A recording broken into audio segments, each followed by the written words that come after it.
Secretary, earlier in response to someone else's question, you talked a little bit there toward the end, but I'm not sure that there was a time for follow-up about, I think you said 10 to 20 million immigrants that are responsible for the driving up the housing costs. Is that what you said?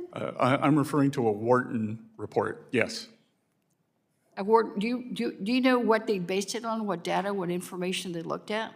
Yes, the survey by survey, community by community. You could go, if you'd like, we'll have my people post it on the Treasury X account as we speak.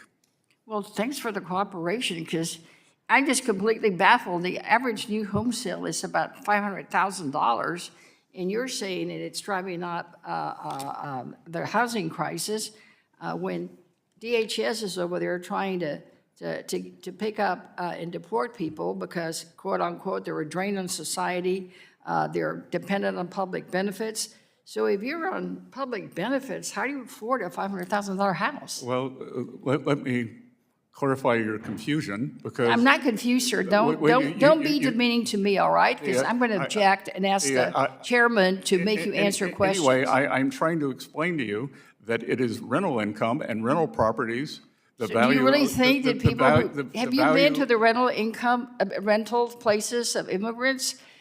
I have people in my district that are in rental houses that I wouldn't rent to anybody. They're not expensive.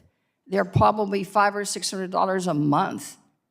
You think people that can barely afford housing like that's the housing that we're talking about when we talk about the housing crisis? D properties push up the price of C properties. Inflation in C properties pushes up the price of A properties. Inflation in the price of A property. B properties pushes up A properties. So it moves up the stack. And if you think that somehow the laws of supply and demand do not apply to housing, I would say you're incorrect. No, well, I'm not incorrect because, the only thing that we might say about immigrants is that we don't have new housing because they can't, there's a shortage of labor supply because they build the houses, and you all are more focused on deporting them than having them stay here and build.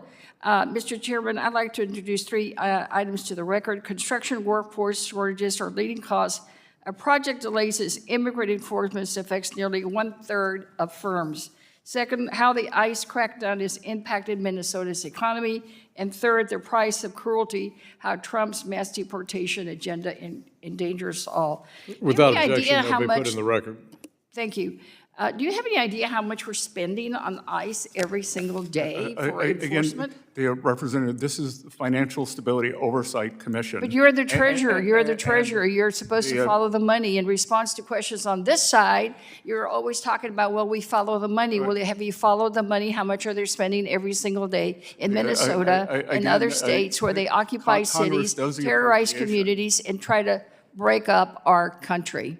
Again, President Trump has secured the border. He was elected on a mandate. Well, I disagree with you, and I think you disagree that he was elected? I think you're confused, but let me ask you about something else. Okay. Maybe you'll